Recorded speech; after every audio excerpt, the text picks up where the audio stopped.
بسم الله الرحمن الرحيم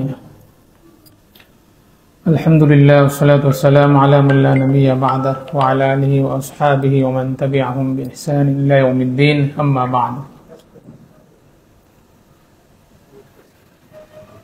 আল্লাহ সুবহানাহু ওয়া তাআলার কাছে অগণিত শুকরিয়া আদায় করছি। আল্লাহ সুবহানাহু ওয়া তাআলা আমাদেরকে একটি গুরুত্বপূর্ণ বিষয়ে আজকে আলোচনার জন্য আমাদেরকে সমবেত হওয়ার তৌফিক নসিব করেছেন।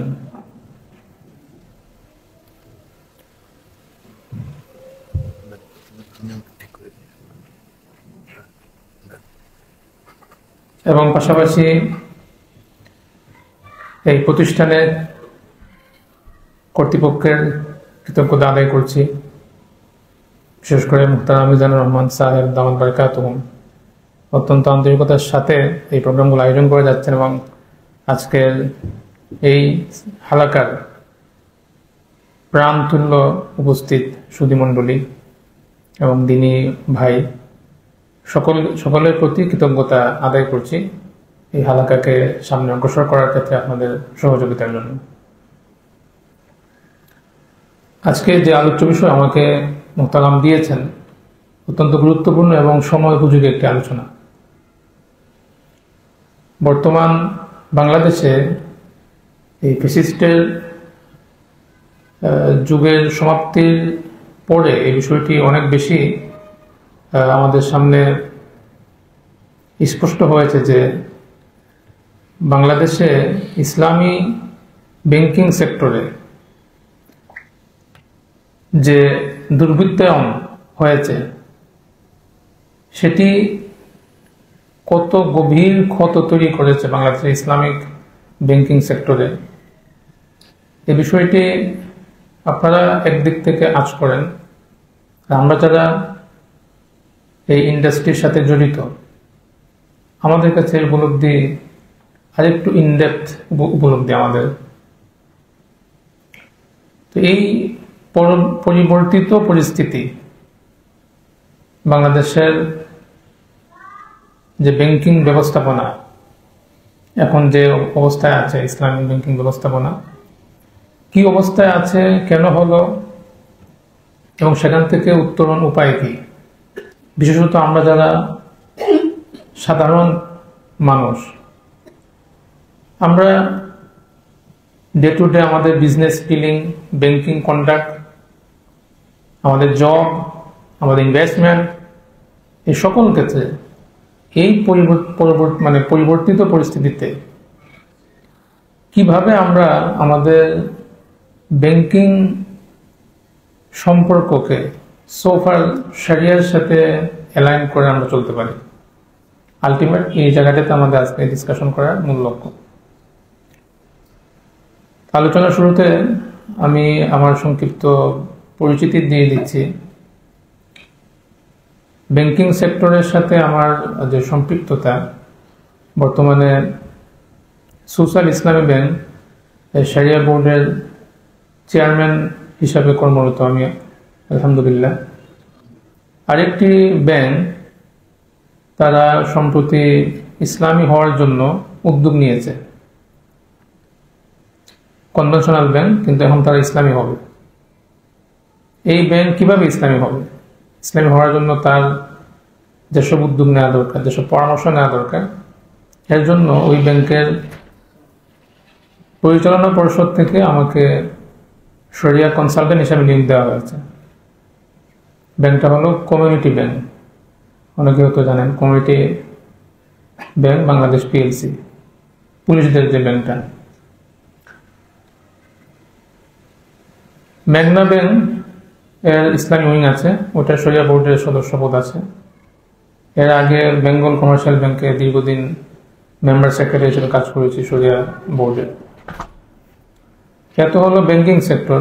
এর বাহিরে যদি আমরা অ্যাসেট ম্যানেজমেন্ট, সুকুক এবং তাকাফুল বলি, ইসলামী ইন্স্যুরেন্স এবং ক্যাপিটাল মার্কেট, পুরো ওয়ার্ল্ডে ইসলামিক ফাইন্যান্সের 4-5টা কম্পোনেন্টকে আপনার ওরা কাউন্ট করে। ইসলামী ব্যাংক শীর্ষে, পুরো ওয়ার্ল্ডে ইসলামিক ফাইন্যান্সের আপনার 80% ওয়েলথ এটা আপনার ইসলামী ব্যাংকিং আপনার হোল্ড করে পুরো ওয়ার্ল্ডে।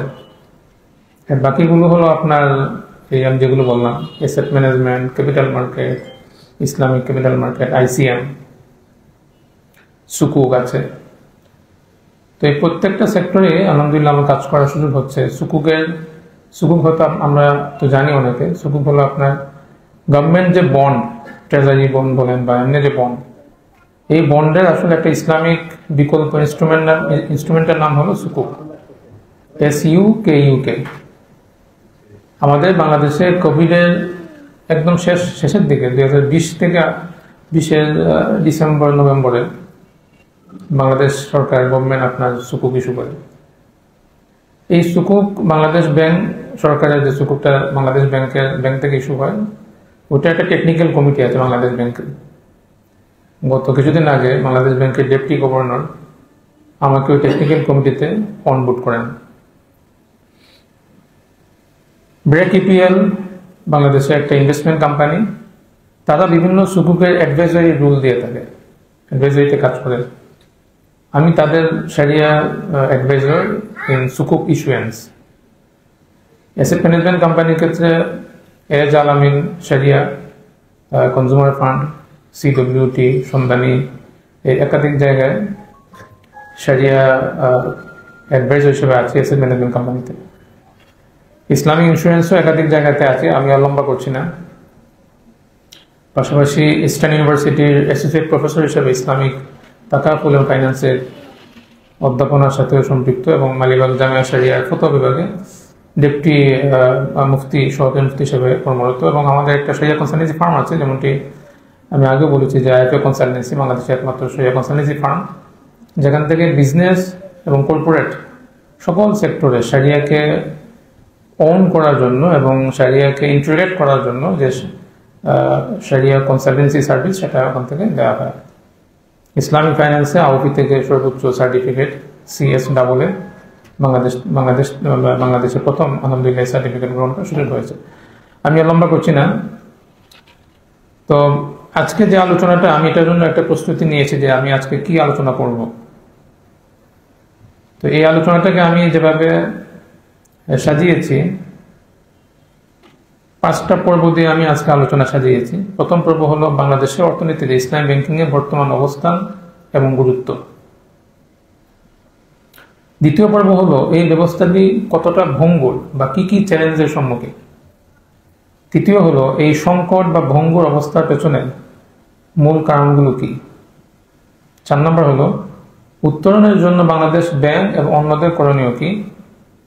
এবং 5 নম্বর হলো একজন সাধারণ মানুষ, মুসলিম গ্রাহক, আমানতকারী হিসাবে আমার করণীয় কি।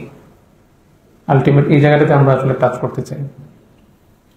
এবং এরপর আমরা হয়তো কিছু প্রশ্ন উত্তরে আমরা যাবো ইনশাল্লাহ, এবং নির্ধারিত সময়ে আমি শেষ করার চেষ্টা করবো। আমরা হয়তো 8:30 নাকি 30 পর্যন্ত যেতে পারবো। 8:30 কি মানে প্রশ্ন উত্তর সহ নাকি আলোচনা? আচ্ছা, জাযাকুমুল্লাহ। একটা তথ্য দিয়ে শুরু করি যে বাংলাদেশে ইসলামী banking in term of business এবং তার গ্রোথ, তার যে ডেভেলপমেন্ট, এটা আসলে কি পরিমাণ হচ্ছে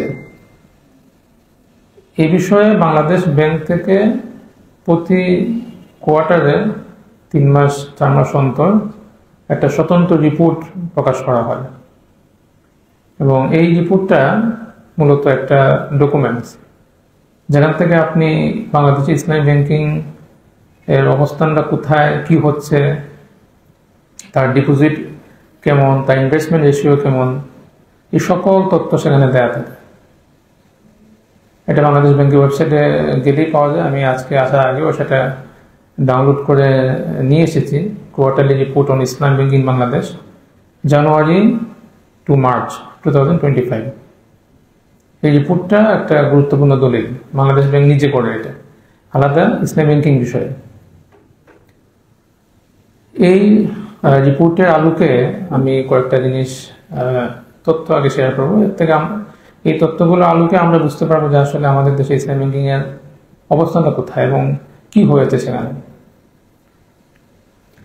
আমরা জানি যে বিশ্বব্যাপী এবং বাংলাদেশে ইসলামী ব্যাংকিং ব্যবস্থা মূলত একটি সম্পদ ভিত্তিক ব্যাংকিং ব্যবস্থা না।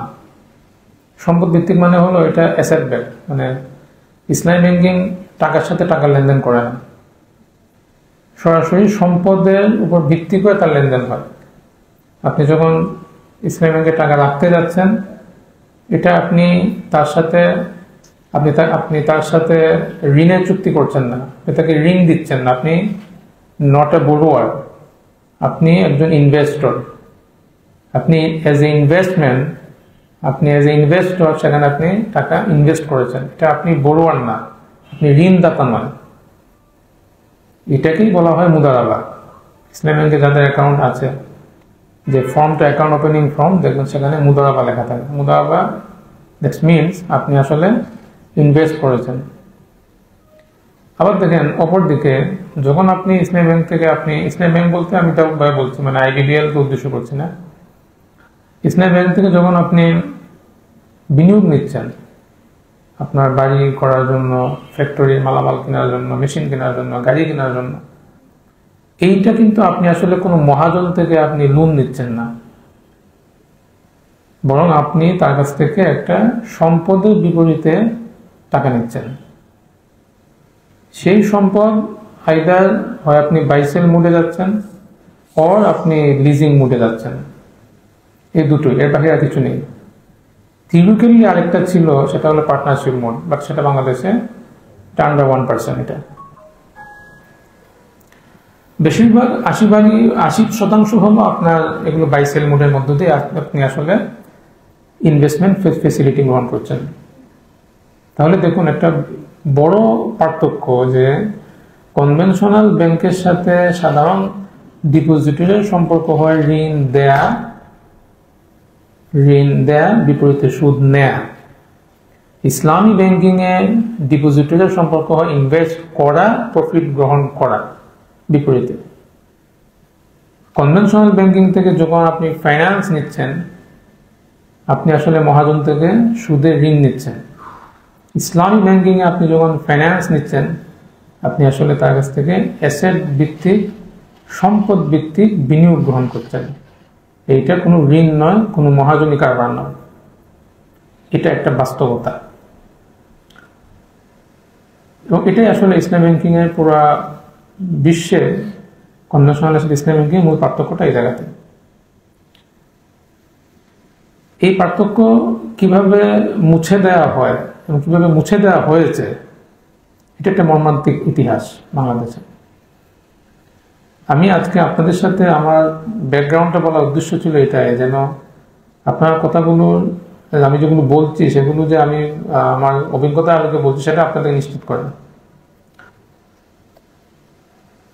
তো এই দুর্বৃত্তায়ন যেভাবে হয়েছে, সেটা আমরা যখন এগুলো দেখেছি, সচক্ষে শুনেছি যারা ভুক্তভোগীদের কাছ থেকে, তখন আসলে আমাদের রক্তক্ষরণ ছাড়া কিছু করার ছিল না। সেদিকে হয়তো কিছুটা ইঙ্গিত করব, আমি আলোচনাটা ধারাবাহিকভাবে এগিয়ে নিয়ে যাই। বাংলাদেশে এখন ঠিক এই মুহূর্তে বাংলাদেশ ব্যাংকের প্রতিবেদন অনুযায়ী টোটাল ব্যাংকিং সেক্টরে ইসলামী ব্যাংকিং এর যদি তুলনা করেন আপনি, আমাদের ব্যাংকিং মানে তফসিলি ব্যাংক যেটাকে বলে আপনার, এরকম তফসিলি ব্যাংক, লিস্টেড ব্যাংক, বাংলাদেশ ব্যাংকের সাথে যারা লিস্টেড, এরকম ব্যাংকের সংখ্যা 70 বা কিছু কম বেশ হবে। এই পুরো ব্যাংকিং সেক্টর ইসলামী ব্যাংকিং এর তুলনা করা হয় দুটো দিক থেকে, in term of deposit, in term of investment. অর্থাৎ পুরো বা বাংলাদেশের সকল মানুষ সামগ্রিক ব্যাংকে যত টাকা ডিপোজিট করে, এর মধ্যে ইসলামী ব্যাংকে ডিপোজিট কত করে, এটা একটা রেশিও। এই রেশিওতে দেখা যাচ্ছে যে 24.36%। তার মানে বাংলাদেশে আপনার 100 টাকা যদি টোটাল সমগ্র পপুলেশন অফ বাংলাদেশ আপনার ব্যাংকে রাখে, এর মধ্যে 24 টাকা হলো ইসলামী ব্যাংকে রাখতেছে। এটা খুব অ্যালার্মিং আমাদের জন্য, যে তাহলে বাকি 75 টাকা, তাই না, এই 75 টাকা % এটা মানুষ সুদী ব্যাংকে রাখতেছে। আবার দেখেন ওইদিকে আপনি যখন আমাদের জনসংখ্যার হিসাব নেবেন 92+ আপনার মুসলিম আর মানুষ টাকা রাখতেছে। যদি আপনি ব্যাংক দিয়ে চিন্তা করেন যে এই দেশে বাসিন্দারা কারা, ব্যাংকে তথ্য দিয়ে চিন্তা করলে দেখবেন যে এটা তো মেজরিটি মুসলিম কান্ট্রি না, এটা নন মুসলিম কান্ট্রি। এটা আপনি যদি ব্যাংক দিয়ে আপনি চিন্তা করেন, এই তথ্য বাংলাদেশ ব্যাংকের, মানে এতে কোনো মানে বাড়ানো কমানো কিছু নেই। বিনিয়োগ, ব্যাংক থেকে বিনিয়োগ যারা নিচ্ছে, কত মানুষ আসলে আমাদের চারপাশে, আমাদের মুহতারাম মিজানুর রহমান সাহেব বললেন যে মানুষ আমরা নানা কারণেই ব্যাংকে যাই। এই যে মানুষ ব্যাংক থেকে বিনিয়োগ যে নেয়, অত তার ব্যবসা লোনের জন্য নিচ্ছে, বিজনেসকে এক্সপ্যান্ড করবে, এক্সপোর্টের জন্য, ইম্পোর্টের জন্য, যেটাকে ট্রেড ফাইন্যান্স বলে, নানা কারণে ব্যাংক থেকে মানুষ টাকা নেয়। আপনি যদি মানে আপনার আশেপাশে 2-3 জন জিজ্ঞেস করেন, দেখবেন যে কেউ না কেউ এগুলোর সাথে জড়িত। এরকম যা বিনিয়োগ নেয় ব্যাংক থেকে, এই বিনিয়োগের ক্ষেত্রে ইসলামী ব্যাংক থেকে মানুষ কত টাকা বিনিয়োগ নিচ্ছে, এটা হিসাব হলো মাত্র 28.93%। বাকি এই 70-71 আপনার সব মানুষ সুদে আপনার একদম খালেস, মানে নিঃসন্দেহে সুদি ফিন্যান্স নিচ্ছে। অথচ আমাদের পপুলেশন 90% অধিক মুসলমানের দেশ। এই জন্যই আমি প্রতিষ্ঠানকে ভালোবাসি, এই জন্য যে এই প্রতিষ্ঠানের একটা ইউনিক ডিফারেন্সই আছে। তারা দ্বীনের সকল বিষয়কে শামিল করতে চাচ্ছেন, ইনক্লুসিভিটি যেটাকে বলে। আজকে আমাদের দ্বীনি নানা আয়োজন হয়, সেখানে দেখা যায় দ্বীনে অন্যান্য বিষয় নিয়ে আলোচনা হওয়া দরকার নিঃসন্দেহে, কিন্তু এই মুআমালাতে বিষয়গুলো আরেকটু হওয়া দরকার। তো দেখুন, এই হিসাবগুলো আমাদের জন্য অত্যন্ত চিন্তার, যে এত মানুষ মুসলমান খোঁজ নিয়ে দেখা যাচ্ছে যে তারা আসলে এই নন ইসলামিক ব্যাংকিং এর সাথে জড়িত। এত শুধু আপনার Islamic bank by name Islamic banking এর হিসাব এটা। এখন যদি এর সাথে 2017 সনের পর থেকে ইসলামিক ব্যাংকিং এর যে দুর্বৃত্তায়ন হয়েছে, ওইটা যদি আপনি হিসাব করেন, তাহলে তো হিসাব মানে এই পার্সেন্টেজ আরো কমে যাবে।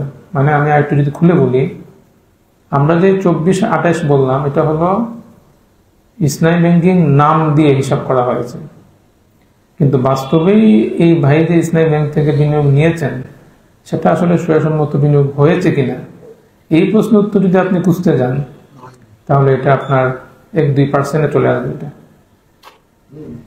এটা আমি জেনে বলছি, যেহেতু আমি ইন্ডাস্ট্রির ভিতরে আছি। একটা ঘটনা বললে আপনি বুঝতে পারবেন। আমরা একবার একটা ব্যাংকের শরিয়া বোর্ডে বসেছি। তো সেখানে একটা নিয়ম আছে শরিয়া বোর্ডের, যে আপনার প্রতি বছর তারা শরিয়া তাদের ব্যাংক শরিয়া কিভাবে পরিপালন করছে, ওটার উপর একটা প্রতিবেদন দিতে হয়, শরিয়া প্রতিবেদন। তো সেখানে ছিল যে এটা 100% শরিয়া পরিপালন করেছে। তো আমাদের সন্দেহ হলো যে এটা তো ফেসিস্টের আমলের কথা, তো ফেসিস্টের আমলে 100% শরিয়া হয়েছে, একটু সন্দেহ লাগলো। খুঁজলে দেখা গেল যে ভয়াবহ চিত্র। বিনিয়োগ যারা নিয়েছেন, যারা দিয়েছেন, এখন দেখুন একটা ইসলামী ব্যাংকে আমি আপনি টাকা রাখছি, কিসের বিশ্বাস যে টাকাটা আমি সুদী ব্যাংকে রাখিনি, এখানে রেখেছি? বিশ্বাস তো এটাই যে আমি যে মুনাফাটা পাবো সেটা হালাল হবে। কিন্তু এই টাকাটা নিয়ে যখন আরেকজনকে দেওয়া হচ্ছে, এই লোক এই টাকাটা যে যিনি দিচ্ছেন তিনিও কতটুকু শরিয়া অনুযায়ী দিচ্ছেন, শরিয়ার যে প্রিন্সিপাল, যে রুলস আছে, এবং যিনি ব্যবহার করছেন তিনি যদি টাকাটা দিয়েও থাকেন, সেটাকে শরিয়া অনুযায়ী দিয়েছেন, এই জায়গাগুলো হিসাব করলে পার্সেন্টেজ আরো কমে যাবে। কনভেনশনালের সাথে ইসলামী ব্যাংকিং এ যারা রিসিভ করে, তাতে একটা বড় পার্থক্য হলো, কনভেনশনালে আপনি ব্যাংক থেকে ইনভেস্টমেন্ট নিয়েছেন, আপনি ডিফল্টার না হলে বাস আপনি ভালো মানুষ। কিন্তু ইসলামী ব্যাংকিং এ শুধু ডিফল্টার না হওয়া যথেষ্ট নয়, আপনাকে ভালো হতে হলে শরিয়া মেনে আপনাকে নন ডিফল্টার হতে হবে।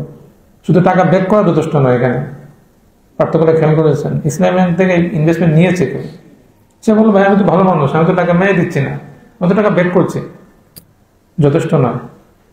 আপনি কি টাকাটা নেওয়া এবং দেওয়া, আপনি কি প্রপার শরিয়া মেনটেন করে কাজটা করেছেন? না করলে আপনি ডিফল্টার। কেন? একটু ধরিয়ে দিই জিনিসটা। কারণ যদি আপনি শরিয়া কমপ্লায়েন্স না করেন তাহলে এই পুরো টাকাটায় ব্যাংকটা প্রফিটে নিতে পারবে না। এটার জন্য ব্যাংকে আরেকটা অ্যাকাউন্ট মেনটেন করতে হয় ইসলামী ব্যাংকে। সেটা হলো আপনার ডাউটফুল ইনকাম, সন্দেহজনক আয়। ওই খাতে টাকাটা তখন চলে যাবে এবং সেটা না ডিপোজিটর তো পাওয়ার প্রশ্নই আসে না।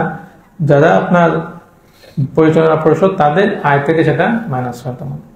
তার মানে এটা আসলে আপনি ওই ডিফল্টার হলে যা হতো এখন তাই হচ্ছে। এই রহস্যটা হয়তো অনেক আমরা বুঝি না। আমরা যদি আপনি প্রপার শরিয়া মানেন তাহলে এই ঘটনা ঘটবে। তো এখন এমনও হয়েছে যে দেখা গেছে কোনো কোনো ব্যাংকে এরকম নন কমপ্লায়েন্ট যখন বেড়ে গেছে, কোটি কোটি টাকা ডাউটফুল ইনকাম, ব্যাংক যদি তার প্রিন্সিপাল আয় থেকে ডাউটফুল আয়কে বাদ দেয়, দেখা গেছে আপনার তার প্রফিটই থাকে না, তখন ক্যাপিটাল ক্রাইসিসে পড়ে যায়। তখন কি করে? তখন কিছু কারসাজি করা হয়েছে। ওই যে দুর্বৃত্তায়নের সময় এরকম কারসাজি হয়েছে। দেখা গেছে যে ডাউটফুল ইনকাম গুলো, ঠিক আছে, এগুলোকে একটু শরিয়া যারা আছেন তাদের কাছে না জানিয়ে আন্ডার টেবিল এগুলোকে সংখ্যাগুলো কমিয়ে দেয়, 13 কোটিকে 13 লাখে নিয়ে আসে। তো আমি গত সপ্তাহে আমার একটা সেশন ছিল ইসলামী ব্যাংকিং এর, একটা ব্যাংকে আমার একটা সেশন ছিল। আমি সেখানে বলেছিলাম যে ইসলামী ব্যাংকিং সঠিকভাবে করার দায়িত্ব এটা সিঙ্গেল পার্সনের জন্য না। এই দায়িত্বটা একটা ইকোসিস্টেমের নাম। ইসলামী ব্যাংকিং সঠিক হবে, ইসলামী ব্যাংক যদি ব্যাংক যদি ইসলাম ব্যাংকিং যে নিড সেটা যদি আমরা ইসলাম দিয়ে পূরণ না করতে পারি, পূরণ হবে না এটা বিশ্বাস করা যাবে না। এটা হবে, এটা সম্ভব। তো এই যে সম্ভাবনা ইসলামী ব্যাংকিংকে ইসলামীকরণ করা এবং ব্যাংকিং কাঠামোটাকে ইসলামের মধ্য দিয়ে সেটাকে পরিচালন করার যে সম্ভাবনা, এইটা বাস্তবায়ন করার দায়িত্ব সবার। এটা একটা ইকোসিস্টেমের নাম। যদি এই ইকোসিস্টেমে 4 ধরনের লোক থাকেন সাধারণত। 1 নম্বর হলো আপনার ব্যাংক যারা পরিচালনা পরিষদে থাকেন, মালিক পক্ষ। 2 নম্বর হলো আপনার যারা আপনার আমানতকারী, ব্যাংকে যারা ইসলামী ব্যাংকে যারা ইনভেস্ট করছেন মুদারাবা ভিত্তিতে। 3 নম্বর হলো যারা এখান থেকে বিনিয়োগ নিচ্ছেন, এবং 4 নম্বর হলো আপনার ব্যাংকের কর্মকর্তা যারা আছেন। এই 4টা পক্ষের স্বতঃস্ফূর্ত আপনার একাত্মতা এবং আন্তরিকতা ছাড়া ইসলামী ব্যাংকিং আসলে কঠিন হয়ে যাবে। 5 নম্বর আমরা যুক্ত করতে পারি যারা শরিয়া সদস্য আছেন, সম্মানিত উলামায়ে কেরাম আছেন, এবং সমাজের যারা আরো অন্যান্য ইমাম খতিব যারা আছেন। দেখুন এই ইকোসিস্টেমে আমরা যদি দেখি যে ইকোসিস্টেমে আপনার প্রথম করণীয় কি, যারা পরিচালনা পরিষদে আছেন, বিওডি মেম্বার যারা, এবং যিনি টপ ম্যানেজমেন্ট সিইও বা এমডি, তাদের একটা কমিটমেন্ট থাকতে হবে যে আমরা আসলে ইসলামী ব্যাংকিং যেহেতু নাম দিয়েছি, আমরা এই জায়গাটাতে আমরা ইসলামী করতে চাই। এই কমিটমেন্টটা তাদের লাগবে। তারা যদি কমিটমেন্ট দিতে ফেল করেন তাহলে কনসিকুয়েন্সলি এটা আপনার পরের যে স্টেপটা আপনার অপারেশন লেভেল, সেখানে আপনার সিগনিফিকেন্টলি আপনার এক ধরনের পিছুটান তৈরি হবে। দেখা যাবে আপনার যথাযথভাবে ডকুমেন্টসগুলো সাইন করা ছাড়াই আপনার লেনদেন হয়ে গেছে, এবং ওখানে যখন আপনার পিছুটান চলে আসবে তাহলে আপনার যারা ব্যাংকে টাকা রাখছে আমানতকারী, তারাও তাদের আমানতের টাকার যে রিটার্ন সেটা আপনার সঠিকভাবে পাচ্ছে না, হালালভাবে। আর যিনি ইনভেস্ট নিচ্ছেন ব্যাংক থেকে, তিনিও কিন্তু সঠিকভাবে টাকা ফেরত দিচ্ছেন না। ফলাফল গিয়ে দাঁড়াবে কোথায়? ওই যারা শরীর সদস্য আছেন এখন একদম সর্বশেষ, তারা তখন এই পুরো সিস্টেমটাকে আর সামাল দিতে পারবেন না।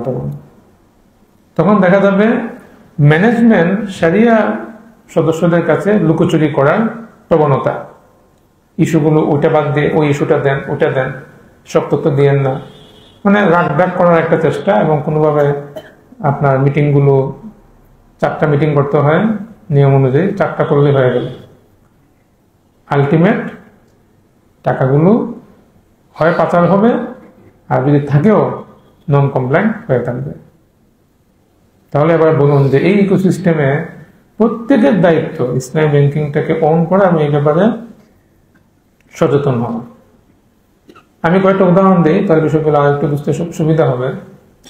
একজন আমানতকারী বা ডিপোজিটর হিসাবে আপনি যখন ইসলামী ব্যাংকে ডিপোজিট অ্যাকাউন্ট খুলেছেন, আমরা এখানে যারা আছি, এখানে কতজনের আছে ইসলামী ব্যাংকে অ্যাকাউন্ট? হাত তুলি আমরা, আলহামদুলিল্লাহ অনেকের আছেন। এই অ্যাকাউন্ট যেদিন আমরা খুলেছি সেদিন অ্যাকাউন্ট ওপেনিং ফর্মে যেসব টার্মস অ্যান্ড কন্ডিশন দেওয়া ছিল, আমরা কি সেগুলো পড়েছি? কখনো পড়িনি। এবং আজ পর্যন্ত আমরা হয়তো খুব কম মানুষই হয়তো পাওয়া যাবে যারা আসলে এই যে মুদারাবা, এটা আসলে কি জিনিস, কি কাজ করে, এটা নিয়ে একটু ব্যক্তিগত জানাশোনার চেষ্টা করেছি, করি নাই। একটা সিগনিফিক্যান্ট একটা ইরর হলো মুদারাবার ক্ষেত্রে প্রত্যেকটা ইসলামী ব্যাংক বাংলাদেশে তারা বাধ্য আপনাকে তথ্য দিতে, কিন্তু আমরা জনগণ জানি না এটা আমার অধিকার। তথ্যটা কি? এই কথা হয়তো আগে কেউ শুনেছেন কিনা জানি না। প্রত্যেকটা ডিপোজিটর আমানতকারী অধিকারীটা ইসলামী ব্যাংকিং অফিসারকে প্রশ্ন করা যে ভাই, আপনি যে আমার সাথে মুদারাবা কন্ট্যাক্ট করেছেন, আমি তো আপনাকে সুদী ব্যাংকের মতো টাকা ডিপোজিট করিনি। আপনি আমাকে উত্তর দিন যে এখন ব্যাংকে প্রফিটের ওয়েটেজ রেট কত চলতেছে। এটা তো একটু কঠিন মনে হচ্ছে আপনাদের কাছে, একটু সহজ করি। মুদারাবা ভিত্তিতে আমরা যখন টাকা দিই ব্যাংকে, ইসলামী ব্যাংকে, তখন ইসলামিক প্রিন্সিপাল অনুযায়ী সে ব্যবসা করবে আমার টাকা দিয়ে। সে হলো ব্যবসায়ী, ব্যাংক হলো ব্যবসায়ী, আমার টাকা মূলধন যোগানদাতা। তাহলে সে ব্যবসা করে আমাকে লাভ দিবে, কত % লাভ দিবে আমি কি জানি? আমি তো একজন ইনভেস্টর। আপনি ব্যাংক বাদ দেন, আপনি যদি পার্সোনালি আপনার এক ভাইকে টাকা বিনিয়োগ করতেন, আপনি কি জানার চেষ্টা করতেন না যে ভাই আমার প্রফিট রেশিও কত, মুনাফার হার কত? জানার চেষ্টা করতেন। এখানে কিন্তু জানতেছেন না, আপনি জানার চেষ্টাও করছেন না। এর চেয়ে বড় কথা হলো, এটা জানার পরে আরেকটা লেয়ার আছে, সেটা হলো ওয়েটেজ। ব্যাংক আপনার সাথে 30-70 চুক্তি করতেছে, 100 টাকার মধ্যে 70% আপনাকে দেবে, 30% সে রেখে দিবে। এই 70% আপনাকে দিচ্ছে না, এটা আপনাকে যত হাজার হাজার যে ডিপোজিটর আছে সবাইকে 1% হিসাবে চিন্তা করা হচ্ছে, একজন লোক হিসাবে। মানে ধরেন 2000 গ্রাহক আছে, 2000 গ্রাহক ইজ ইকুয়াল টু 1%। একজনকে 70% দিবেন, তার মানে এই 70%টা আপনার 2000 মানুষের মাঝে বিভাজন হবে। এক একজন এক এক ধরনের অ্যাকাউন্ট, কেউ ফিক্সড ডিপোজিট করেছে, কেউ আপনার সেভিংস করেছে। ফিক্সড ডিপোজিটের প্রফিট রেশিও বেশি, সেভিংস এর কম হবে। এই যে আপনার কম বেশ হচ্ছে, এটাকে বলা ওয়েটেজ। 70% বলা হচ্ছে আপনাকে, কিন্তু আপনি করেছেন ফিক্সড ডিপোজিট, আর একজন করেছে সেভিংস, নর্মাল সেভিংস। উভয়ের সাথে চুক্তি 70% দিব, কিন্তু রেশিওতে আপনার ওয়েটেজকে এটা দেখা যাবে আপনার কম বেশ হচ্ছে। এই কম বেশটা জানার অধিকার আপনার। আমরা কিন্তু এটা কখনো জানতে চেষ্টা করি না যে আমার ওয়েটেজের হার কত এখন চলতেছে। এটা প্রতি বছর চেঞ্জ হয়, 70-30টা হয়তো চেঞ্জ হয় কম, কিন্তু এটা চেঞ্জ হয়। আমরা প্রশ্নগুলো করি না। এই সুযোগে এই অফিসারগুলো আপনার কখনো শেখার চেষ্টাও করে না, এবং তারা তখন আমাদের সাথে এই ইসলামী ব্যাংকিং আর কনভেনশনাল ব্যাংকিং এর পার্থক্য আমাদের কাছে পেশ করতে পারে না। আজকে যদি এই বনশ্রী যে ইসলামী ব্যাংকিং এর যে কটা ব্রাঞ্চ আছে, আপনি আজকে একা গেলে আপনার প্রতি বিরক্ত হবে। 10 জন মানুষ যদি গিয়ে বলে যে আমার ওইটা যে হার আমি জানতে চাই, ব্যাংক ব্রাঞ্চ তার পলিসি চেঞ্জ করে ফেলবে যে ওইটা হার লাগাই দাও, এখানে মানুষ বিরক্ত করে। এইটা হবে একটা পরিবর্তন। আমাকে একাধিক ইসলামী ব্যাংকার ভাই বলেছেন যে পেশার ছাড়া ইকোসিস্টেম ডেভেলপমেন্ট ছাড়া ইসলামিক ব্যাংকিং আসলে কঠিন। এই জন্য ভাই আমরা প্রত্যেকে সম্মিলিত দায়িত্ব, এটা সুদ থেকে বাঁচা এটা সবার সম্মিলিত দায়িত্ব। তাহলে ইকোসিস্টেমের একটা দায়িত্ব আছে আমাদের। আপনি যখন ইনভেস্টমেন্ট নিচ্ছেন, আপনি এটা তো ডিপোজিটর, যারা ইনভেস্টমেন্ট নিচ্ছি আমরা, তারা তো আমরা তো সুদী ব্যাংক থেকে আমরা বিনিয়োগ নিচ্ছি না। তাহলে আমি জানি, আমি যখন আমাকে যখন সে বললো যে হ্যাঁ আমরা আপনাকে মুরাবা ভিত্তিতে 10 লাখ টাকা বিনিয়োগ দেব, তো আপনি এজ এ ইনভেস্টমেন্ট রিসিভার আপনি মুরাবা কি জিনিস এটা একটু জানি। এটা জানার জন্য মানে এটা জানা তো রকেট সায়েন্স না। এটা এখন তো মানে এই প্রজন্ম তো এআই প্রজন্ম, এটা কত ধরনের এআই এখন আছে। আপনি এআই দিয়েও আপনি জানতে পারেন মুরাবা আসলে কি জিনিস। আর আলেম ওলামা তো আছেনই, ইসলাম ব্যাংকগুলোতে তো আপনার আলেম ওলামা আছেন। জানাটা কোনো মানে কঠিন কিছু না। জানলে কি হতো, ওই অফিসার সতর্ক হয়ে যেত। সে আপনি যখন আপনার কাছে ওই মানে সরাসরি সে সিসি ফেসিলিটি সে দিত না আপনাকে। একটু মানে বুঝিয়ে বলি, মুরাবাহা মানে হলো আপনার একটা পণ্য 10 টাকা দিয়ে কিনে আমি লাভে বিক্রি করে, ধরেন একটা পণ্য এই মোবাইলটা আমি 10 টাকা কিনলাম, আমি আপনার কাছে 12 টাকা বিক্রি করবো, এই 2 টাকা আমার প্রফিট মার্জিন, এটাকে বলে মুরাবাহা। তো ব্যাংক থেকে আপনি যখন লোন নিতে যান ইসলামী ব্যাংক থেকে, ইসলামে আপনাকে জিজ্ঞেস করবে যে আপনার এই লোনের পারপাসটাকে কি করতে চান টাকা দিয়ে। তো আপনি বলবেন যে হ্যাঁ আমি তো এই দোকানে মালামাল কিনতে চাই, আমার একটা বাইক কিনতে চাই, গাড়ি কিনতে চাই। তখন ব্যাংক ইসলামী ব্যাংক যেটা করবে, ওই গাড়িটা সে আগে নিজে কিনবে 10 টাকা দিয়ে, কিনে আপনার কাছে 12 টাকায় কিস্তিতে বিক্রি করে দেবে। এটা ইসলামী ব্যাংকের 2 টাকা লাভ, এটাকে বলে মুরাবাহা। এক্ষেত্রে নিয়ম হলো ওই 10 টাকা এটা আপনার অ্যাকাউন্টে দিবে না, সে ইসলামী ব্যাংক দিবে না, এটা দেয় নিয়ম নেই। কার কাছে দিবে? এই টাকা দিবে ওই শোরুমের সাপ্লায়ারকে, ভেন্ডরকে, তার অ্যাকাউন্টে টাকা দিতে হবে। কিন্তু এখন এই নিয়মটা আপনি জানেন যে আমাকে দেওয়া ঠিক না, আপনি তাহলে আওয়াজ তুলতে পারেন যে ভাই আমি তো আপনার সাথে বিনিয়োগ নিতে চাই, কিন্তু আপনি আমার কাছে টাকা দিচ্ছেন কেন? আপনি টাকাটা দিবেন সাপ্লায়ারকে। এই কথাটা আমরা বলি না বলা থেকে ওরাও আপনার দেখা যাচ্ছে নানা সময় গরমিল করে। কারণ আমরা যখন শরিয়া বোর্ডে বসি, আমরা যখন প্রেশার ক্রিয়েট করি, ওরা বলে মানুষ এগুলো পছন্দ করে না, মানুষ এগুলোকে ঝামেলা মনে করে। ইকোসিস্টেম ডেভেলপমেন্টে ফায়দা হবে এই যে সকল দিক থেকে আপনার প্রেশার তৈরি হয়। শরিয়া কাজের জন্য এটা খুব সহায়ক। গতকাল আমরা একজন সম্মানিত শরিয়া সদস্যের একজন আলেমের ঘটনা শুনলাম। উনি একটা শরিয়া বোর্ডে ছিলেন, উনি নিজে আমাকে গতকাল শুনাইলেন, অনেক আমার চেয়ে বড়। উনি বললেন যে ওই মিটিংয়ে চেয়ারম্যান, প্রতিষ্ঠানের চেয়ারম্যান, কোরআন তেলাওয়াত হবে মিটিং এর শুরুতে, তো কোরআন তেলাওয়াত হয়, তেলাওয়াত করতে দেবে না। তেলাওয়াত কিসের জন্য? তো এই হলো অবস্থা। পরে ওনারা তো পারলে চলে আসেন, পরে বুঝিয়ে টুঝিয়ে আবার রাখা হয়েছে এবং আস্তে আস্তে তারা কাজ করেছেন, বিষয়গুলো আরেকটু উন্নত হয়েছে। পরে উনি আমাকে বললেন যে এই উন্নয়নগুলোর পেছনে ওই জনগণের একটা প্রেশার গ্রুপ আমাদের জন্য সহায়ক হয়েছে। শরিয়া সদস্যরা কখন আপনার ফোর্স করতে পারেন পরিচালনা পরিষদকে যে না এটা এইভাবেই করতে হবে। পরিচালনা পরিষদে যারা বসে এরা তো আসলে বিজনেসম্যান ওরা, এবং ওদের অনেকেই আপনি দেখবেন যে ওই দিনদারিতা নাই। আর খুব স্বাভাবিক, বাংলা মানে কর্পোরেট সেক্টরে দিনদারিতার প্র্যাকটিস তো কম হয়।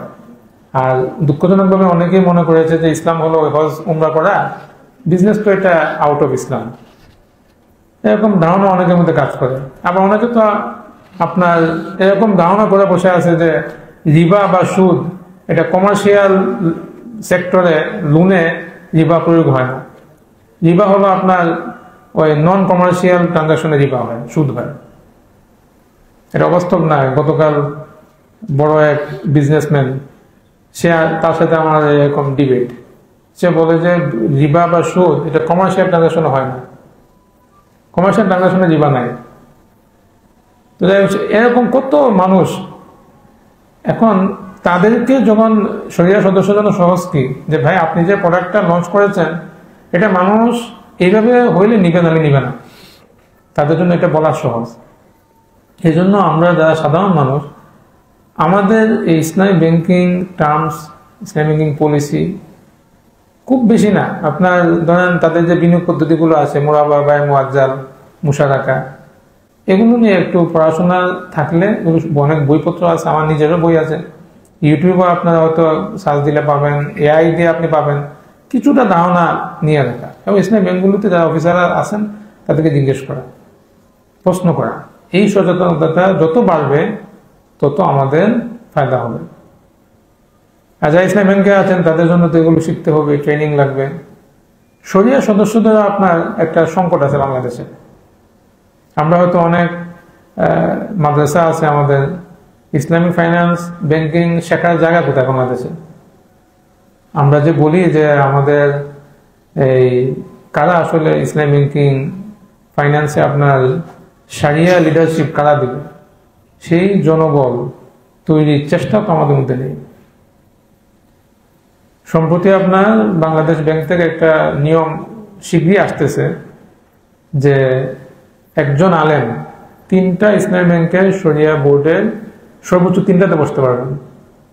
এখন ধরেন অনেক আলেম আছেন আপনার 5টা 6টাতে আপনি মেম্বারশিপ আছে, কিন্তু শীঘ্রই আপনার আইন চলে আসতেছে যে একজন আলেম সর্বোচ্চ 3টা ইসলামী ব্যাংকের শরিয়া বোর্ডে মেম্বারশিপ একসাথে রান করতে পারবেন, এর বেশি পারবেন না। তো বাকি তাহলে একটা সংকট তৈরি হবে তখন। আবার কিছুদিন আগে এটা অ্যাপ্লাই হয়েছে যে শরিয়া বোর্ডে নন শরিয়া কেউ বসতে পারবে না। এতে আপনার অনেক ইসলামী ব্যাংকের আপনার শরিয়া বোর্ডের সদস্যদের মধ্যে আপনার চেঞ্জ আসছে। তো এখন দেখুন যে এই শরিয়া স্কলার প্রডিউস করার প্রবণতা আমাদের দেশে কতটুকু আছে, এটা আন্ডার 1% বললে ভুল হবে না। আজকে আমি যে মুহূর্তে কথা বলছি বাংলাদেশে একটা ইউনিভার্সিটি নাই যেখানে আপনার আলাদা ইসলামিক ব্যাংকিং ফাইন্যান্স নিয়ে আপনার আলাদা পড়াশোনার ব্যবস্থা আছে। কিছু আপনার MBA শুরু করেছে, সেটা খুবই প্রাথমিক পর্যায়ে। আরো কিছু প্রতিষ্ঠান চিন্তা করতেছে, ঢাকা বিশ্ববিদ্যালয় আপনার চিন্তা করতেছেন তারা, এখন এগুলো চিন্তার পর্যায়ে। অথচ বাংলাদেশ ইসলামিক ব্যাংকিং 40 বছর পার হয়ে গেল। এরপরে আসুন মাদ্রাসাগুলো। মাদ্রাসাতে আপনার ট্রেডিশনালটা পড়ানো হয়, বিশেষ করে কমি মাদ্রাসায় একটু বেশি পড়ানো হয়, কিন্তু এই আধুনিক ইসলামিক ফাইন্যান্স সেটাও সেখানে পর্যাপ্ত না। আর কোন মাদ্রাসা বাদ দিলে আপনি অস্তিত্ব আর খুঁজে পাবেন না। এটা যে ট্রেডিশনাল তো কিছুটা ওখানে পড়ানো হয়, বাকিগুলোতে ট্রেডিশনালটাও আপনার একেবারেই গৌণ। তাহলে আপনি বলুন যে প্রতি বছর যে পরিমাণ গ্রাজুয়েশন সম্পন্ন করছে আমাদের ছেলেরা, যারা আলেম হচ্ছে, কত পার্সেন্ট আপনার এই সেক্টরে শারিয়া লিডারশিপ নেওয়ার মতো যোগ্যতা রাখছেন? আমাদের তো সেই প্রস্তুতিও নেই। সমস্যা গভীরে অনেক কথা। যাই হোক, আলোচনাটা আমরা ওই শেষের দিকে নিয়ে আসি আর একটু। এই এতক্ষণ যে আলোচনা করলাম এটা একটা সামারি হলো, ইসলামী ব্যাংকিং এটা আমাদের জন্য অব্লিগেটরি, এটা অপশন না। আমার কাছে যদি অপশন দেওয়া যায় আপনি কি কনভেনশনালে যাবেন না ইসলামী ব্যাংকে যাবেন, অপশন না তো। এটা আমার চুজ করার বিষয় না। আমি এজ এ বিলিভার, ইমানদার, দিনদার হিসেবে আমার জন্য এটা অব্লিগেটরি। আমাকে ইসলামী ব্যাংকিং চুজ করতে হবে। সেটা এই ভাঙ্গা তলোয়ার হোক আর ধারালো তরবারি হোক, আমি ওই বিষাক্ত জায়গায় যেতে পারবো না। দ্বিতীয় কথা হলো, এইটাকে ভালো করার জন্য আমাদের সম্মিলিত প্রচেষ্টা লাগবে, একটা সম্মিলিত আহ্বান আমাদের লাগবে। এই ইকোসিস্টেমের মধ্যে যারা যারা আমরা আছি, যে সেক্টরে আছি, হয় আমি ডিপোজিটর বা ইনভেস্টমেন্ট রিসিভার, শরিয়া সদস্য, ব্যাংকার, সবারই আসলে সবার জায়গা থেকে বিষয়টাকে অন করতে হবে যে আমি আমার জায়গা থেকে যতটুকু পারি আমি চেষ্টা করি। জি বলুন। আমি গত 3 মাস হইল আমি টাঙ্গাইলের একটা থানা পরদে হাসানোর জন্য 15 লক্ষ টাকা আমি জমা রাখছি। ম্যানেজার সাহেব বললেন পরদে হাসানো কোনো কি থাকে আমার 2-3 লাখ টাকা দিয়ে আর গত 3 মাসে 10 টাকা দিতে কর্জে হাসানা কোন স্কিম আছে ইসলামী ব্যাংকে? না না, জিনিসটা হলো যে টাকাটা রাখছি আপনাকে বলি, এটা অ্যাকাউন্ট করে কমিটির থেকে 3 জনের নামে রাখা হয়েছে, আমার এলাকায় দিই। আচ্ছা আচ্ছা, ওই টাকাটা আমি জমা রাখছি, কিন্তু আমার 3 মাসের মধ্যে আমার 1 টাকাও দিতে পারতাম না। দুর্বৃত্তের নইছে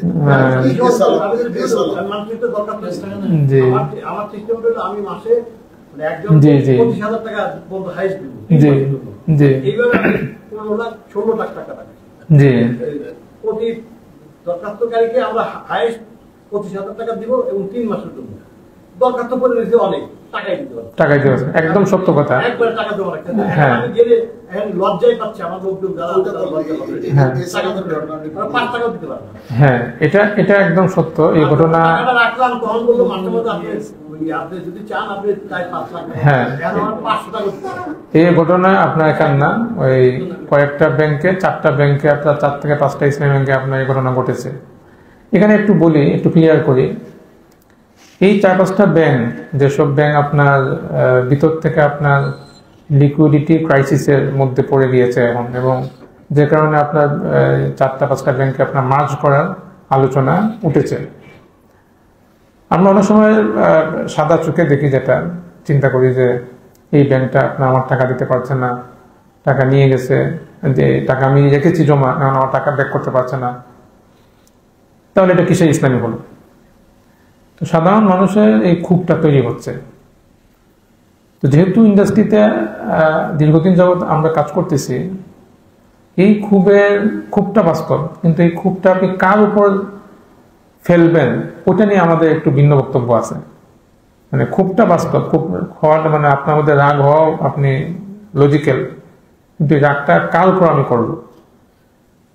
এই সিস্টেমটাকে কলাপস করার জন্য, নষ্ট করার জন্য আমরা, ওই সময় তো আমি ছিলাম না, মানে দুর্বৃত্তায়ন হওয়ার পরে আমার এগুলো দেখার সুযোগ হয়েছে। একদম মানে ইচ্ছে করে সিস্টেমিকলি আনুষ্ঠানিকভাবে কয়েকটা গ্রুপকে, এর মধ্যে অন্যতম আপনার এসালন, তাদেরকে আপনার ইচ্ছে করে ব্যাংকগুলোর শেয়ার দিয়ে দেওয়া হয়েছে। ধরেন আপনার এই প্রতিষ্ঠানের শেয়ার যদি আমি বা যে কেউ আপনার 50% শেয়ার নিয়ে নেয়, এরপর উনি এসে অ্যাকাউন্টকে বলবেন, এই তুমি কি করতেছো টাকা, ওই টাকায় ওখানে নাও, ওটা ওখানে নাও, ওনার কথা মানতে এখানকার অ্যাকাউন্ট তখন বাধ্য। এরকম ব্যাংকিং সেক্টর 50% লাগে না, 20-25% শেয়ার হলে আপনার তার ক্ষমতা বেড়ে যায়, কারণ বাকিগুলো তো আপনার ক্ষুদ্র ক্ষুদ্র। একটা পক্ষ যদি 20-25% নিয়ে নেয়, তাহলে ব্যাংক হলো তার, বলা যায় সেই ব্যাংকের মালিক। তো এরকম কোটি কোটি টাকা দিয়ে শেয়ারগুলো কিনে নিছে। নেওয়ার পরে আমরা পরে কি যেটা দেখলাম, বাস্তব ঘটনা এগুলো, যে হাজার হাজার কোটি টাকা এক একটা নামে বেনামে আপনার সরাই ফেলছে। কাগজপত্র যখন তালাশ করে গিয়ে দেখি যে সব সাদা কাগজ, কিসের আপনার ইসলামী ব্যাংকিং বেচা কেনা, পণ্য বেচা কেনা, একদম জিরো, কিছুই নাই। হাজার টাকা, হাজার মানে কোটি টাকা এরকম লুপাট হয়ে গেছে, নিয়ে গেছে। তো এই টাকাগুলো কে সরাইছে? ফ্যাসিস্টের সহযোগিতায় করাপ্টেড কয়েকটা বিজনেসম্যান এগুলো ইচ্ছাকৃত মালিক হয়ে টাকাগুলো ভাগবাটোয়ারা করে সহায় করেছে। এটার সাথে, এই দুর্বৃত্তায়নের সাথে আপনার ব্যাংকার যারা, তারাও জড়িত না, শরিয়া সদস্য যারা, তারাও জড়িত না। তারা, ব্যাংকাররা তো মজলুম, অফিসার যে সে তো তার চাকরি খেয়ে ফেলবে কিছু বললে, সে তো একেবারে দুর্বল একটা জায়গাতে কাজ করে। হ্যাঁ, আপনি হয়তো, আমি বলছি মানে সাধারণ যারা অফিসার তাদের কথা বলছি, কিন্তু হ্যাঁ, যে সিও সিএফও তাদের দোষ আছে, তারা এসে এই ক্ষেত্রে হয়তো ভিন্ন ভূমিকা রাখতে পারতো, সেটা ভিন্ন কথা। আর শরিয়া সদস্য, ওদেরকে ধরবেন কিভাবে? ওদেরকে তো ডাকেই না, ওরা তো ব্যাংকের আউট অফ পার্সন, বছরে আপনার 3-4 বার বেশি তাদেরকে আপনার সম্পৃক্ত করার সুযোগ নেই। বলার উদ্দেশ্য হলো যে এই ধ্বংস লীলার পেছনে ইসলাম, শরিয়া, আলেম ওলামা, এটা আসলে কোনো সম্পর্ক নাই। এটা ইচ্ছে করেই ইসলাম ব্যাংকিংটাকে আপনার একটা ধ্বংস জায়গায় নিয়ে যাওয়ার জন্য ইচ্ছে করেই কাজগুলো করা হয়েছে। এখন যে ক্ষোভটা, এটা খুব স্বাভাবিক। ক্ষোভটা কাদের উপর? ওই এই দুর্বৃত্তায়নে যারা আপনার ছিল তাদের সাথে করা উচিত। এই জায়গাগুলোকে নিরসন করার জন্য সম্প্রতি বাংলাদেশ ব্যাংক কয়েকটা উদ্যোগ নিয়েছে। এখন তো আপনার ব্যাংকে টাকা নাই, ধরেন এটাকে আপনার এডিআর রেশিও বলে, IDR, investment deposit ratio. IDR রেশিওতে আপনার এটা 80-90 পর্যন্ত, এটা খুব সুন্দর রেশিও বলা হয়। অর্থাৎ আপনার কাছে 100 টাকা আছে, আপনি সর্বোচ্চ কত টাকা বিনিয়োগ করতে পারবেন? 80 টাকা। এই রেশিওগুলো সুন্দর। কিন্তু যদি এমন হয় আমার কাছে আছে 100 টাকা, আমি 120 টাকা বিনিয়োগ করেছি, তখন এটাকে বলা হয় আগ্রাসী ব্যাংকিং। 120 আমি কখন করবো? যখন ওই উপর থেকে ওই লুটপাটে জড়িত ওরা যখন হাজার হাজার কোটি টাকা বের করে নিতে চাইবে, ওটা তো আমার ইনভেস্টমেন্ট রেশিওটাকে আমার হাই করে দেবে ডিপোজিটের তুলনায়। কতটা ধরতে পেরেছেন? টাকা লুট হয়ে যাবে। আর প্রশ্ন হলো 100 টাকা আছে, আমি 120 টাকা কিভাবে দিব?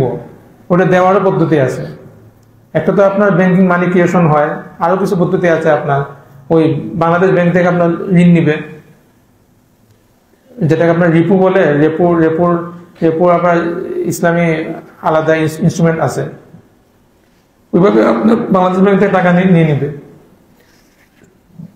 কেউ যদি লুট করতে চায় এবং সেই লুটের পেছনে ঊর্ধ্বতন কর্তৃপক্ষ এটাকে বাধা না দেয়, সেটাকে সয়ে যায়, তাহলে আপনার কিছু করার থাকে না সেখানে।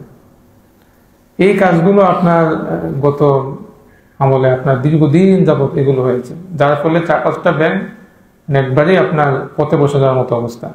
হাজার হাজার গ্রাহক আমাদের কাছে ফোন করে যে আমার এতগুলো টাকা, কেউ আপনার পেনশনের টাকাগুলো ছিল। কারণ কত দুঃখজনক বাস্তবতা এটা। সারা জীবনের ভাইয়া তো বললেন যে কর্জে আসানোর জন্য দিয়েছেন, এর চেয়ে আরো দুঃখজনক ঘটনা হলো সারা জীবন চাকরি করছেন, এই টাকাগুলো বেচা রেখেছিল ইসলামের নাম দেখে, লুট হয়ে গেছে। এখন যে সমাধানের দিকে যাচ্ছে, এবং আমি লাস্ট পয়েন্টে চলে আসি, সেই সমাধানের দিকে যে বাংলাদেশ ব্যাংক যেটা যাচ্ছে, সেটা হলো যে এখন এই 4টা ব্যাংক তাদেরকে মার্জ করবে। মার্জ করার অর্থ কি? 4টা প্রতিষ্ঠানকে এক করে দিবে। এখন এক করে দিয়ে একটু সহজে বুঝি আমরা, যে লাইবিলিটি গুলো আছে, যেগুলো আপনার এতটাই, ওটাকে আপনার বিএল বলে, মানে এতটাই খারাপ লোন হয়ে গেছে আপনার, ওটা ফেরত আসবে না। হ্যাঁ, ব্যাড লোন যেটা হয়ে গেছে, যেটা আপনার আর ফেরত আসবে না, ওই দায়গুলোকে আলাদা করবে। ধরুন আপনার 100 টাকার মধ্যে 20 টাকা এমন লোক নিছে ওই এসালম মার্কায়, ওটা আর ফেরত পাওয়ার কোনো সম্ভাবনাই নাই, আপাতত সম্ভাবনা নাই। সামনে কি হয় না হয় সেটা পরে, এখন মানে অল্প সময়ে সেটা রিকভারি করা সম্ভব না, এরকম একটা সিচুয়েশন। এই 20 টাকা আলাদা করবেন, 4টা কোম্পানি 20 টাকা আলাদা হবে। বাকি 80 টাকা যেটা, এটা হলো তার মূল সম্পদ। এটা দিয়ে এই 80 টাকাটার শেয়ার বিক্রি হবে। এখন তো টাকা তো মানে আপনি যখন আলাদা করবেন, তাহলে তো আপনার তার মূলধন কমে গেল, তাহলে চলবে কিভাবে? এখন আপনার শেয়ার বিক্রি করা হবে। দেশ বিদেশ নানা মানুষ, বাংলাদেশ সরকারও আপনার সেখানে ইনভেস্ট করবে। তাহলে ইনভেস্ট করলে কি হলো? টাকা ঢুকবে, তখন ঢুকে আপনার এই 4টা আবার নতুন করে আবার সামনে পথ চলা শুরু হবে। এখন কথা হলো, ওই যে 20 টাকা আলাদা করলেন, সেটা হাসন নাসর কি? এইটা আপনার চলে যাবে, আপনার আরেকটা প্রতিষ্ঠান ক্রিয়েট করবে সরকার। এটা আরো আগে কোভিডের সময় আলোচনা হয়েছিল, বামকু বলতো এটাকে। অর্থাৎ ওই লোনগুলো রিকভারি করার জন্য একটা প্রতিষ্ঠান থাকবে, ওদের কাছে এগুলো বিক্রি করে দিবে। ওরা এটা কিনে নিবে, অ্যাসেট ম্যানেজমেন্ট কোম্পানিগুলো, বিশেষত একটা কোম্পানি হবে, 20 টাকা কিনে নিবে, সে নিয়ে ওটা তার মতো করে লম্বা সময় নিয়ে এসে যতটুকু পারে সেটা গোসল করবে, ওই টাকাটা ওরা পেয়ে যাবে। এই হলো একটা সিস্টেম কল্পনা করা হয়েছে বা চিন্তা করা হচ্ছে। এই সিস্টেমে আপনার এই ব্যাংকগুলো আবার ঘুরে দাঁড়ানোর একটা পরিকল্পনা আছে। তাহলে আমরা ইন আ ওয়ার্ড বলতে পারি যে এই ভাই বা আরো অনেক ভাই, শুধু এটা 1-2 জনের ঘটনা নয়, শত মানুষের ঘটনা। এই টাকাগুলো একবারে যে হাওয়া হয়ে যাবে এটা আপাত দৃষ্টিতে মনে হচ্ছে না। দেরি হবে, কিন্তু এটা রিকভারি হবে, এই প্রসেসে ইনশাল্লাহ রিকভারি হবে এটা। তো এটা আপাতত বাংলাদেশ ব্যাংক যেসব ইনিশিয়েটিভ নিচ্ছে সেখানের আলোকে এই তথ্যগুলো অ্যাভেলেবেল যে তথ্য, সেই তথ্যের আলোকে এটা শেয়ার করলাম আপনাদের সাথে। এখন যদি একদম শেষে আমি যে পয়েন্টে বলেছিলাম যে এই পরিস্থিতি আমাদের আসলে করণীয় কি, এখানে আমি মোটা দাগে যদি কয়েকটা কথা বলি যে 1 নম্বর হলো গুজবে কান না দেওয়া, সঠিক তথ্য যাচাই করা যে আসলে কি হচ্ছে। তো আমি যে তথ্যগুলো দিলাম, তথ্যগুলো পত্রপত্রিকায় এসেছে এবং এটা যারা আপনার বাংলাদেশ ব্যাংকে যারা আছেন তাদের সাথে কথা বললে আপনি এরকম তথ্যই আশা করি পাবেন। এতে যেটা হবে যে বিশৃঙ্খলা তৈরি হবে না। 2 নম্বর হলো ব্যাংক সম্পর্কে খোঁজখবর নেয়া। আমি কোন ব্যাংকে টাকা রাখতে চাই, কোন ব্যাংক থেকে আমি ইনভেস্টমেন্ট নিতে চাই, এই দুটো প্রশ্নটা মানে উত্তরটা খুব ভালোভাবে বুঝে শুনে বের করা।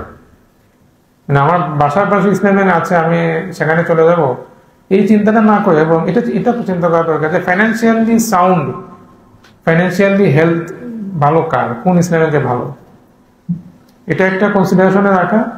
দ্বিতীয় হলো শরিয়া কমপ্লায়েন্ট বা শরিয়া বোর্ডে যারা আছেন তাদেরকে আমি চিনি কিনা, তাদের সাথে একটু কথা বলি যে হযরত আমি কি রাখবো কিনা, এখানে কি বলেন আপনি, এই একটা সচেতনতা তৈরি করা। এই দুটো জিনিস তৈরি করে যদি আমরা ইসলাম ব্যাংকিং করি তাহলে সেটা আমাদের জন্য সোফার একটা মানে সেফ একটা জায়গায় আমরা থাকতে পারবো। 3 নম্বর হলো বিনিয়োগকে বিকেন্দ্রীয়করণ করা।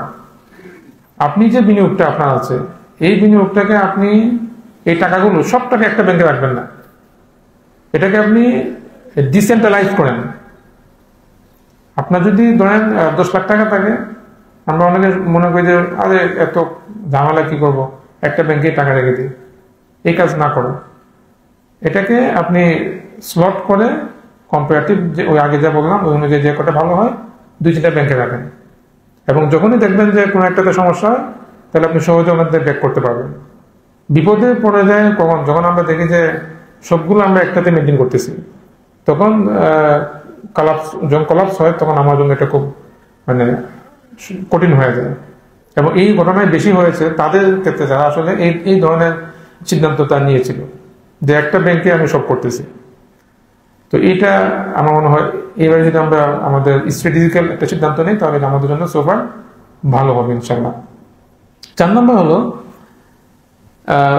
যেটা আমি আগে বলেছি যে ব্যাংকের যে প্রোডাক্ট, যে সার্ভিসটা আপনি ব্যাংক থেকে নিচ্ছেন, এইটার ব্যাপারে একটু খোঁজখবর রাখা, পড়াশোনা করা, যেন আপনার সাথে যেন ব্যাংক অফিসার সে তার অজান্তে হলেও শরিয়া নন কমপ্লায়েন্ট যেন আচরণ না করতে পারে। সর্বশেষ স্বচ্ছতা, নিজেও স্বচ্ছ থাকা এবং স্বচ্ছতা প্রতিষ্ঠার জন্য কোশ্চেন করা, প্রশ্ন করা। প্রয়োজনে শরিয়া সদস্যের সাথে আপনি বসেন, কথা বলেন। এগুলো তো ইনফরমেশন এখন আপনার ওপেন ইনফরমেশন। প্রত্যেকটা ব্যাংকে আপনার শরিয়া সদস্যদের আপনার এই বায়োডাটা দেওয়া থাকে, নাম দেওয়া থাকে। আপনি ব্যাংক থেকে নাম্বার নেন, যোগাযোগ করেন, কথা বলেন, স্বচ্ছ থাকার চেষ্টা করেন যে আমি যা করছি সেটা সঠিক কিনা।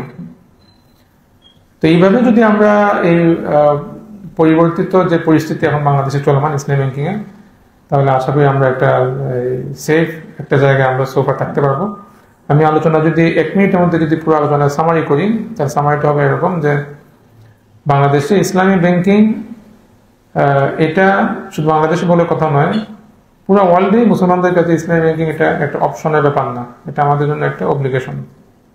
দ্বিতীয় হলো ইসলামী ব্যাংকিং এর যে গত ফ্যাসিস্টের আমলে যে দুর্বৃত্তায়ন হয়েছে, এটা পেছনে ইসলাম, আলেম ওলামা বা ব্যাংকারও, মানে অধিকাংশ ক্ষেত্রে ব্যাংকারও আপনার দায় করা যায় না, বিশেষ করে যারা সাধারণ পর্যায়ের অফিসার যারা। এটা পেছনে আসলে সুপরিকল্পিত বা কুপরিকল্পিত বলা যায়, মানে এরকম একটা বাজে একটা প্ল্যান ছিল, ওইটার আলোকেই এই দুর্বৃত্তায়নগুলো হয়েছে। এখন ফ্যাসিস্টের আল্লাহ সুবহানাহু ওয়া তাআলার নিয়ামত, তার যে রহমত আমরা পেয়েছি এই ফ্যাসিস্টের পরে, এখন যে সময়টা এই সময়টাকে আমরা সম্ভাবনাময় দেখছি কয়েকটা কারণে। একটা হলো সেন্ট্রালি আপনার বেশ কয়েকটা ইনিশিয়েটিভ এখন নেওয়া হয়েছে।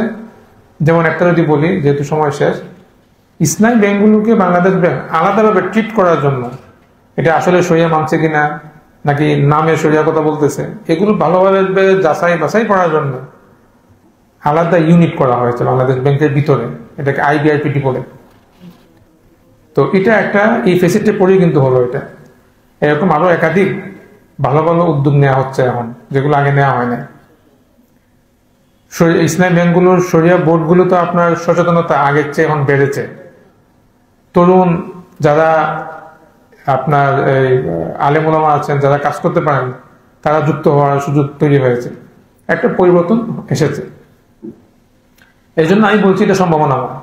এই সম্ভাবনাময়টা আরো বেড়ে যাবে যদি আমাদের আজকে আলোচনাটা যদি আমরা ধারণ করতে পারি। সেটা হলো এক কথায় বললে, ওই ইকোসিস্টেমের মধ্যে আপনি যে যেখানে আছি সেখান থেকে প্রত্যেক জায়গা থেকে অ্যাওয়ারনেস তৈরি করা, সচেতন হওয়া।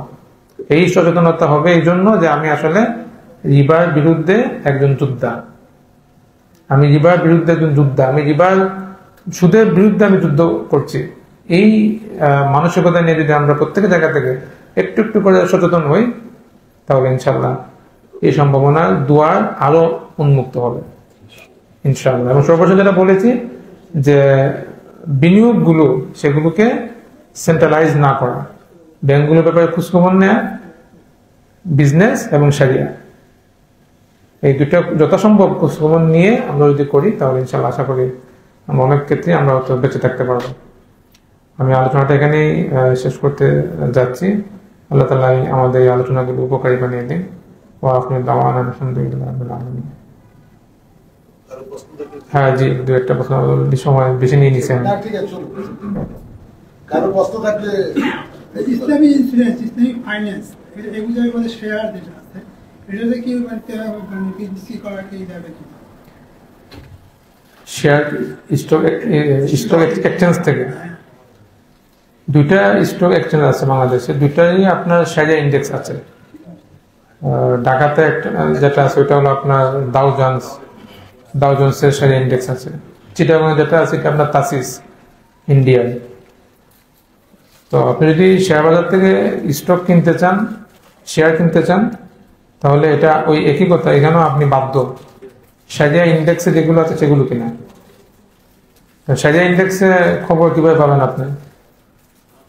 ঢাকা স্টক এক্সচেঞ্জে আপনি শেয়ার ইন্ডেক্সের খবর আপনি পাবেন না, কারণ ওটার সাবস্ক্রিপশন ফি 5 লক্ষ টাকা। এটা অনেক আগে কথা, এখন আরো অনুরোধ বেড়েছে। তাহলে উপায় কি? দুইটা উপায় ঢাকাতে, দুইটা উপায়। একটা উপায় হলো যে আপনি ইসলামিক অ্যাসেট ম্যানেজমেন্ট ফান্ড আছে অনেক, তাদের সাথে যোগাযোগ করতে পারেন। আরেকটা হলো ব্রোকারেজ হাউস, যাদের ইসলামিক শেয়ার ইন্ডেক্সের সার্ভিস যারা দেয়, ওদের সাথে কথা বলতে পারেন। এটা হলো একদম মানে মিনিমাম যেটা আপনি করতে পারেন। এছাড়া ভালো করার সুযোগ আছে, ওটা এখন আর বলছি না।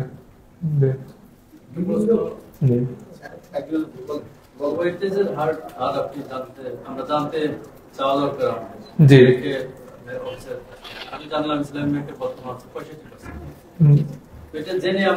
65% ওয়েটেজ না, ওটা হলো আপনার ওই মূল প্রফিট রেশিও। এটা আমি জানলাম, এটা আমি একটা জানার কি ফায়দা? হ্যাঁ, ফায়দাটা হলো একটা করলাম, জি একটা ফিক্সড ডিপোজিট করলাম, জি, একটা মুদ্রা অ্যাকাউন্ট করলাম, এখানে তো আমি টাকা থেকে আমি রিটার্ন পাবো। হুম, এটা জানলাম আমার বেনিফিটটা কি? বেনিফিটটা হলো এই যে আমি যেটা বললাম যে আপনি তো টাকাটা তাকে ঋণ হিসাবে দেন নাই, টাকাটা দিয়েছেন বিজনেস হিসাবে। আপনি তো বিজনেস করতেছেন, বিজনেস যেহেতু করছেন, সেহেতু যদি আপনি প্রফিট রেশিও, ওয়েটেজ রেশিও না জানেন, না জানাটা এটা শরিয়া নন কমপ্লায়েন্স। না জানা মানে আমি আসলে বাই ডিফল্ট একটা অঙ্ক আমি ধরে নিচ্ছি, ওই অঙ্ক ধরাটা তো সুদ। জানলাম মানে আমি অঙ্ক ধরি নাই, আমি রেশিওতে। জি, আমি জানলাম, জি, জানার পরে তো আমাকে যখন একটা ডিপিআর করছি বা একটা ডিপোজিট করছি, জি, আমার পুরো লিখেছে 12.5% বা 11%, এটা তো ওই উপরে লিখে দিচ্ছে আমাদের। হ্যাঁ, ওটা প্রাক্কলিত, ওটা আপনাকে প্রাক্কলিত দেয়। ওটা হলো যে আমরা গত বছর যাবত এইভাবে দিয়ে আসতেছি, ওই অভিজ্ঞতা আলোকে আপনাকে একটা প্রাপ্যলিত বলছে ওরা, এটা ফিক্স না। হ্যাঁ, এখন এইভাবে বলাটা ঠিক কিনা ঠিক না। ওটা তো লিখিত কিন্তু এখন তো সব ব্যাংক বলতেছে। হ্যাঁ, এইভাবে বলাটা ঠিক না, বললে ওইটা ব্যাখ্যা সহ বলা দরকার। তো ওই যে বললাম অফিসাররা একটু অবহেলা করে, ডাইরেক্টলি আপনার ওই মানে শুধু অফিসার কেন, আমরা যদি যারা আপনারা আছেন তো বলবেন যে ভাই আপনি এভাবে বলতে পারেন না আমাকে। তো এটা বলার একটা উপস্থাপনা আছে যে হ্যাঁ ভাই আমরা এটা গত বছর এরকম এরকম দিয়ে আসছি, এটা মোরলেস 12% হতে পারে, এখন বলা ঠিক আছে। আর একটা বললাম কি না আপনি 12% দেওয়া হবে আপনাকে, এই কথা তো দুই রকম হয়ে গেল। আবার ডিপোজিটেরও অনেকে গিয়ে বলে যে অমুক সুদী ব্যাংকে দিচ্ছে 11%, আপনি দিচ্ছেন 10% কেন? এটার কারণে কিন্তু ওরা তখন খারাপ ভাবে আমাদেরকে ট্রিট করে। তো এইভাবে আমাদের প্রশ্ন করা উচিত না। আমি ইসলামী ব্যাংকের ডিপোজিট আমি গিয়ে থাকে এই কম্পারিজন তাকে দেখাতে পারি না, এটা দেখানোটা জায়েজ নাই। আরেকটা ব্যাপার কিন্তু ওনার সাথে জি, একটু পানি দিয়ে পানি। ইসলামের সিকিউরিটি দেখছেন আপনি, আপনি অন্য ব্যাংকের তো কমপ্লেন করতে পারেন যে এদের চলে এদের তো ওদের কত ব্যাংকেরই তথ্য দিচ্ছি, ওরা বলছে অন্য ব্যাংক কত দেখেন, তারপর কোথায় করবেন। আরেকটা বিষয় হচ্ছে মানে যারা শরিয়া কমপ্লেন্সি আপনারা যারা দেখেন, আপনারা তো মান্থলি স্যালারি হোল্ডার না, আপনারা মান্থলি স্যালারি পাচ্ছেন, আপনারা ওনারাই পাচ্ছেন, অ্যাটেন্ড করে যায়। এই ক্ষেত্রে আপনাদের দুর্বলতা আছে কিনা? আমি যদি ওখানে না যাই বা যাওয়ার পরে আমি ওখানে কমপ্লেন করলে আমার ওনার অ্যাকাউন্ট হয়তো বন্ধ হয়ে গেল, আরেকজনকে নিয়োগ করবো। এই কারণে সঠিক কথাটা হয়তো অনেক সময় বুঝতে পারছি না, আমি নিজেই তো এক জায়গা থেকে বের হয়ে গেছি। আমাদের অনেকে যারা আছেন তারা কথা না শুনলে বের হয়ে যান। তো আমার অভিজ্ঞতা আছে বের হয়ে যাওয়ার। বাংলাদেশে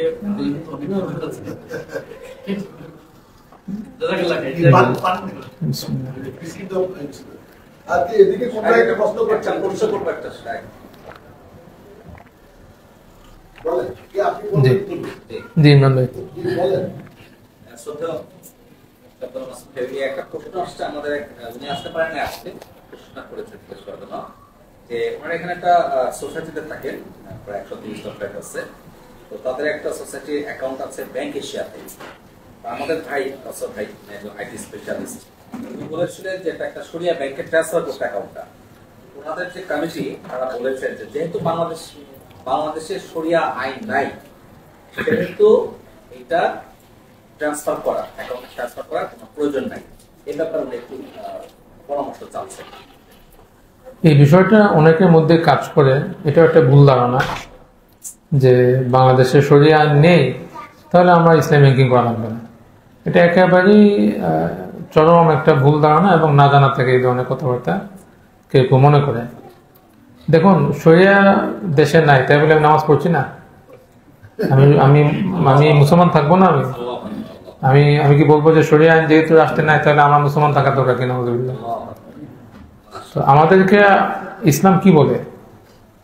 সূরা বাকারা 208 নং আয়াতে তো আসছে, আমাদের ইসলাম বলেছে তুমি ফুললি তুমি এন্টার করো ইসলামের মধ্যে। তো এখন আমার সাধ্যের সবটুকু যদি আমি না দিই, আমি জবাব দিই, তার সম্মুখীন হবো কি হবো না? শরিয়া বাংলাদেশে রাষ্ট্র সে শরিয়া অনুযায়ী চলে না, এই দায় কার? প্রথম এটার জন্য সওয়াল বা প্রশ্নের সম্মুখীন হবে যারা ওখানে আছে। আমরা যারা আছি সাধারণ জনগণ, আমাদের উচিত কি যথাসাধ্য ইসলামের মধ্যে থাকা। ওইটা নেই তাহলে এটা তো একটা শয়তানি বুদ্ধি, মানে যেহেতু ওইটা নাই তাহলে আমি নিজেকে আজাদ করে দেই, সুদ যা আছে ঘুষ সবই আমার জন্য হালাল, নাউজুবিল্লাহ। সুতরাং এটা কোনো কথা না। আমাকে আমার জায়গা থেকে সর্বোচ্চ চেষ্টা করতে হবে শরিয়ার মধ্য দিয়ে কাজ করার। এরপর যেটা পারি না সেটার জন্য ইস্তিগফার করতে হবে। জি, আমার একটা প্রশ্ন ছিল, সেই প্রশ্নটা একটু দেখার সংক্রান্ত। তারা 5 ভাই, একটাই শুধু গর্বিটা, তো ওই গর্বিটাতে এখন 4 ভাই বিদেশ যাওয়াতে তারা ওখানে বিল্ডিং করার নিয়োগ করছে এবং তারা বিল্ডিং এর কাজ শুরু করছে। তো পঞ্চম যে ভাইটা, সে আর্থিকভাবে সচ্ছল না, গ্রামে থাকে, তার যদি বিল্ডিং এ কন্ট্রিবিউট করা ওদের সমান তার পক্ষে কঠিন। হয়ে গেছে। কারণ ওই ভাইদের করে থাকে বিদেশ থেকে আসছে টাকা পয়সা দিয়ে বিল্ডিং করতে পারে, কিন্তু এর বিল্ডিং করার উপযোগিতা না, কিন্তু ওরা ভিটাও না, এখানেই 5 ভাইকে থাকতে হবে। তো ও কি এই সূত্রে কেউ যদি তাকে ডাকাত দেয়, ওই ভদ্রলোক ডাকাত কি বৈধ, মানে আটটা যে কন্ডিশন আছে কন্ডিশন কমপ্লায়েন্স হবে কি? এটার জন্য সহজ উপায় হলো, যদি ধরেন ওই ভাই সে জাকাত নিতে পারছে না, সাধারণত জাকাত নেয়ার জন্য তো একটা কঠিন শর্ত আছে, যে একটা সম্পদের একটা লট অফ অ্যাসেট একটা ব্যারিয়ার আছে। ওটা আপনার অল্প, মানে ধরেন 3-4 লাখ টাকা মনে হয় আপনার এরকম থাকলেও আপনার জাকাত নিতে পারে না। কিন্তু এমন করা যায় সহজ পদ্ধতি যেটা, সেটা হলো ওনার সাবালক যে ছেলেরা আছে, সাবালক ছেলে বা মেয়ে যদি থাকে তাদেরকে সরাসরি জাকাতের টাকা দেওয়া যেতে পারে। কারণ সাধারণত সন্তানদের তো আর ওই পরিমাণ টাকা পয়সা থাকে না, ওটা সহজ পদ্ধতি। ওদেরকে দিয়ে দিলে উনি, তাহলে ওরা ওটা দিয়ে বাড়িয়ে করে দেবে, যদি ওইভাবে সম্ভব না হয়।